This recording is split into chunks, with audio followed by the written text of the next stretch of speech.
5 या 4 मिनट के लिए थोड़ा इधर का महत्व सुनाएंगे कि यहाँ का क्या महत्व है। कि आज हम जिस कुरुक्षेत्र की पवित्र भूमि पर आए हैं, इसी पवित्र भूमि का नाम है ज्योतिसर। ज्योति मैंने प्रकाश, यानी कि भगवान कृष्ण जी ने यहाँ पर ज्ञान की ज्योति जलाई गई थी और इस सरोवर का नाम पड़ा ज्ञान का सरोवर और इन दोनों को मिला करके बना है इस गांव का नाम ज्योतिसर।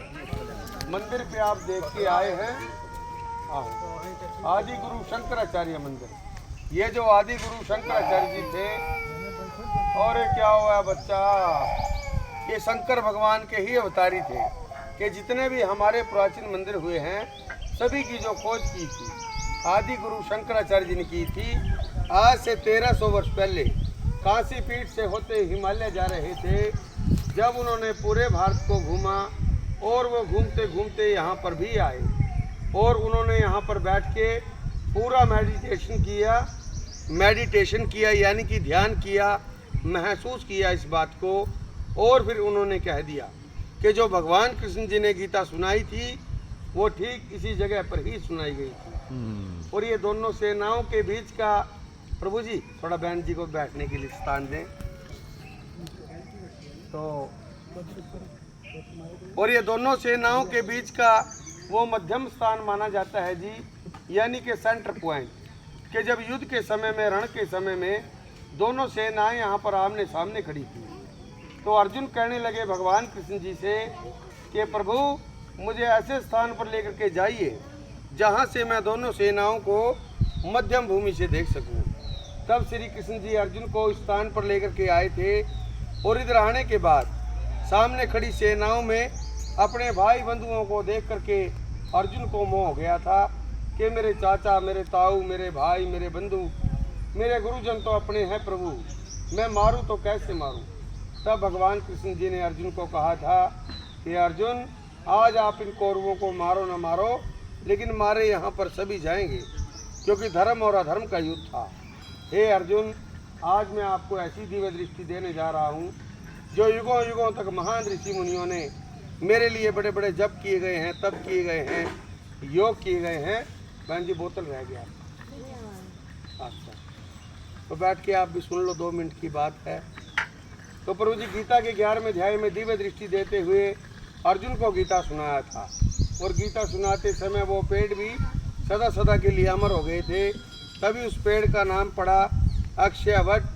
अक्षय मैंने जिसका क्षय न हो, जो सदा सदा के लिए जिंदा रहता है, अमर रहता है, उसे हम अक्षय वट कहते हैं। युद्ध की शुरुआत भी यहीं से हुई थी, अर्जुन को विराट रूप के दर्शन भी यहीं से हुए थे। ये 48 कोस 156 किलोमीटर का रणभूमि है।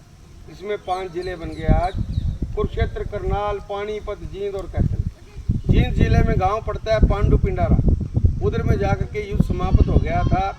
18 दिन तक महाभयानक युद्ध लड़ा गया, जिसके कारण यहाँ की मिट्टी लाल हो गई थी। आज दूर रात से श्रद्धालु आते हैं, सभी एक ही सवाल पूछते हैं कि रणभूमि की लाल मिट्टी कहाँ है।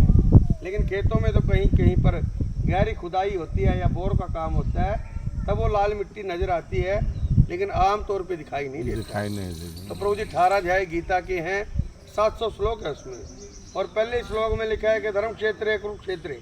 ये धर्म क्षेत्र कुरुक्षेत्र कैसे बना था? ये कौरव और पांडवों के 17 पीढ़ी पहले के पूर्वज राजा कुरु के नाम से ही कुरुक्षेत्र का नाम पड़ा। राजा कुरु को बताते हैं कि ऋषि का श्राप लगा हुआ था और रात को पत्थर के हो जाते थे, दिन में पुनः जीवित हो जाते थे। राजा कुरु ने श्राप से मुक्ति पाने के लिए सत्कर्म किए, धर्म किए, दान किए, योग किए, भगवान विष्णु की तपस्या की थी, 33 कोटि देवी देवताओं का वरदान मान लिया था। इसीलिए क्षेत्र को धर्म क्षेत्र भी कहा गया है। महाभारत के युद्ध के लिए इसी भूमि को चुना गया था कि जो भी युद्ध में मारे जाएंगे उनकी मुक्ति हो जाएगी। वामन पुराण के अंदर भी लिखा है, वामन पुराण के अंदर कि गंगे जले मुक्ति, गंगा के जल को पवित्र धाम माना जाता है, जहाँ लोग अस्थियां भी प्रवाहित करते हैं मुक्ति के लिए।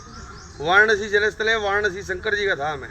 जल और स्थल दोनों प्रकार से कुरुक्षेत्र तीर्था मुक्ति, आंतरिक जलस्थल, आंतरिक जल और स्थल में मोक्ष मुक्ति माना जाता है। यहाँ से अस्थियाँ फूल गंगा जी, काशी जी नहीं जाती हैं, यहीं तर्पण किया जाता है चलते पानी में। यहाँ की ये विशेषता है हमारे। तो ये भगवान कृष्ण जी का 8 धातु का मूर्ति है, सबसे पहला मुख भगवान का राजा बलि के रूप में है। नरसिंह अवतार हैं, उधर देखो, नरसिंह अवतार गणेश जी, शंकर भगवान, श्री कृष्ण जी, ब्रह्मा जी हैं। हयग्रीव जो घोड़े वाला मुख है, हनुमान जी और परशुराम जी। 10वां जो अवतार माना जाता है वो कल्कि भगवान के रूप में विराट रूप का भी परिक्रमा करके जाएं, पेड़ का भी परिक्रमा किया जाता है। उसमें एक मंत्र बोला जाता है, ओम नमो भगवते वासुदेवाय। तो मुझे ऐसी कथा है।